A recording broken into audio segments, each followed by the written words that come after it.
Friday morning, we woke up to some really good stuff. I walk into the kitchen and Vicky's got fresh made cinnamon bread ready on the stove.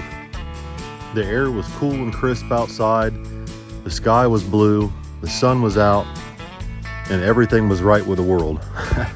I took the dogs outside to go walk around the house a little bit and play in the leaves for a few minutes while we get ready to load up for CINCY Street Nights at Edgewater Motorsports Park in Cincinnati, Ohio.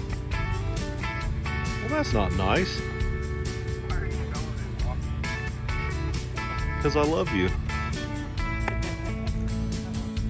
For some reason, Junior thinks every time I'm filming him, I'm getting ready to make fun of him. In reality, I'm just trying to catch some nice moments of him smiling. The kids got busy trying to get everything ready. They couldn't find the proper funnel. They didn't look where it should be in the trailer in case we need it. But they managed to get transmission fluid put in the S10, and we were starting to load up. Just about the time tragedy struck. Matt had hooked up the Suburban to the trailer, but he didn't make sure it was latched. And you can see here he's ready for action, but not the kind he's about to see.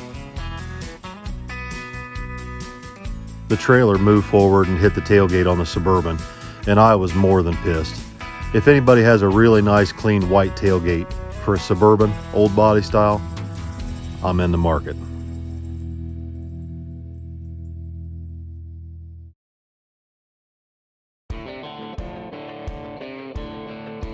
Just as we were getting ready to pull out the driveway, Paige Ann shows up to leave her deuce in the downstairs bathroom. And Vicky has to work today, so she's not riding down with us, but she wanted to make sure we had our coolers packed. We pulled the trailer out next to the house so we could fill up the water tank, and we got our reminder, winter's on the way. We went ahead and pulled the old Malibu back into the garage to keep it inside while we're gone all weekend. We're going to CINCY Street Nights Friday and plan on going to Marion on Saturday.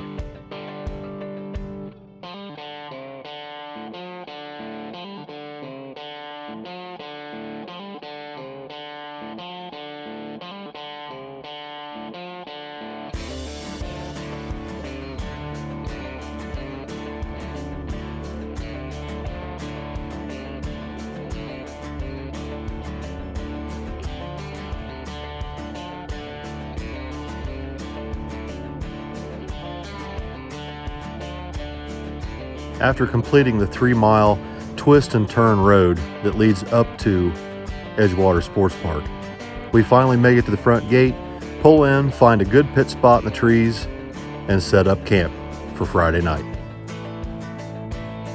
Matt and Allison set up both the tents for DNR Auto and Street Racing Channel out underneath one of the trees. The grass and the trees at Edgewater make it one of my favorite places to race. And the pits are really nice too. There was a lot of neat cars down there Friday night. While the kids are busy up on the starting line taking a look at the track, I was making sure the camper was set up and had one of my favorite movies in the DVD player. As far as I'm concerned, we're all set.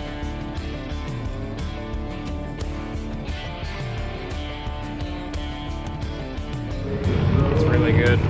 Think so? Yeah, they didn't do much scraping, so and it looks like a bracket prep, you know, pretty much. Jesus. Like you get over here, you can still see the glue, you know what I mean? Yeah, I don't think he scraped it at all, honestly. Looks like your typical bracket day, and usually that's pretty fast for us. This is like radial prep for us. Probably gonna need to add some more tire pressure and tighten up the shocks. You're gonna need that weight on the front for sure. I've got one on there right now. Okay. You're definitely gonna need at least one, maybe two later if we really start getting after it.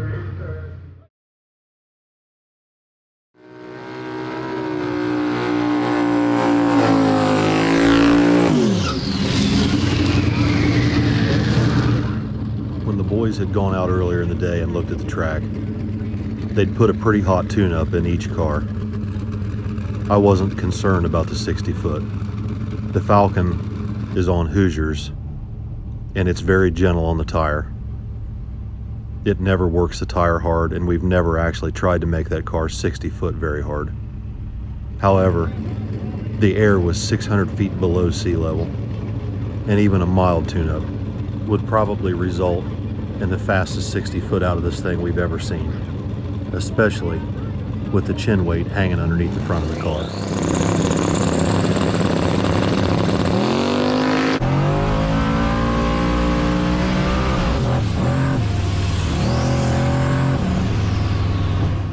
The Falcon actually left the starting line really well, but it was pulling one way, and Tommy fought it until he couldn't fight it anymore. When the tires broke loose, the car moved hard, and Billy thought he crashed. Billy put his hands on his helmet and prayed. It wasn't until I moved him forward and the crowd cleared that he could tell that Tommy didn't hit the wall. And now it was Billy's turn. I'm sure that Billy knew to be prepared for the truck to step out on him, the same way the Falcon did. But it still takes nerves of steel to put that thing down that lane that his brother almost crashed on. I walk past the truck, give him a thumbs up, grab the wing, and I say a prayer like I do every time and turn him loose.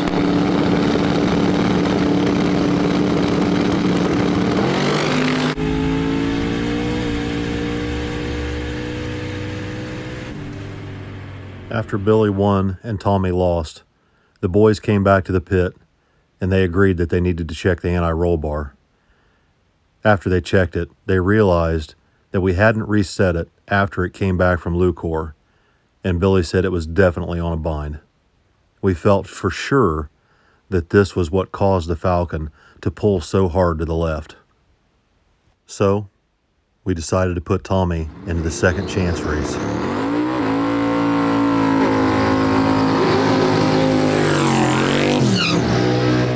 First round of the second chance race, Tommy was lined up against this nitrous Corvette in the right-hand lane. It shouldn't be a problem for the Falcon so long as the Falcon goes A to B.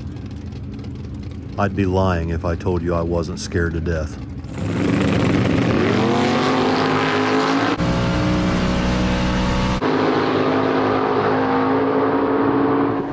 The Falcon went right down the lane, except for right at the very end when he let off the gas.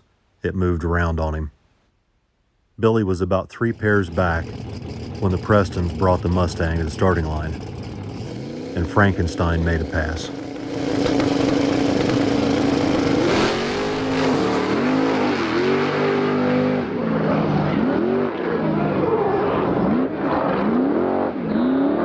The driver saved the car from being completely demolished by pulling the chute and trying to scrub off as much speed before it hit the wall as possible.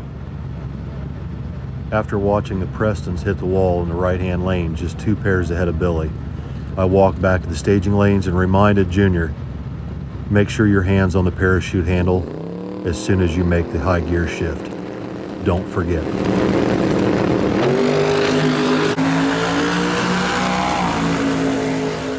The idea for this tune-up was that Billy was going to try and make the truck 60 and 330 as hard as he possibly could without wheeling, and then dial the boost back on the big end to try and keep it from getting loose down track. We weren't sure if there was something on the track out there, whether the track was just getting cold, but we felt the best place for ET was to the 330, and we felt it was probably best not to try and go a lot of mile an hour out the back.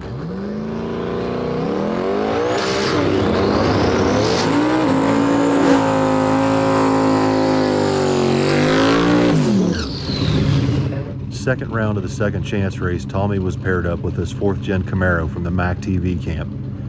The Camaro was new to the team and new to the driver, and Tommy asked Billy to dial the boost back on the Falcon just to be safe.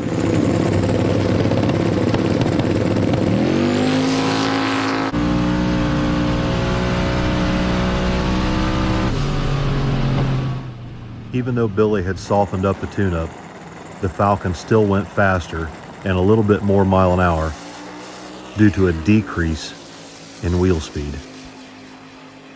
Next up was Billy in round 3 versus Joey Rabiola from Chicago.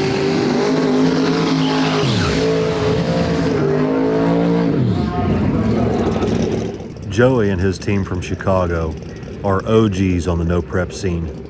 The car is extremely fast and the team works extremely hard. The truck is completely outgunned, and our best bet is to make an A to B pass and hope that Joey makes a mistake.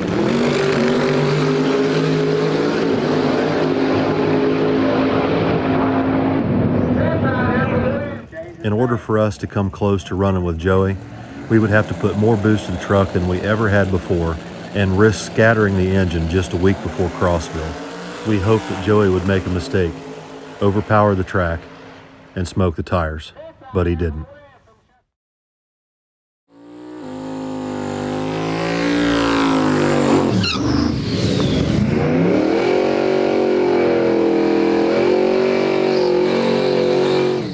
In the finals of the second chance race, Tommy's paired up with this beautiful black, big block nitrous Corvette out of Kentucky. This family is well known down south. They race hard, they work hard, and they're very respectable. It was anybody's race because we felt that Corvette was equally as fast as the Falcon, maybe even faster.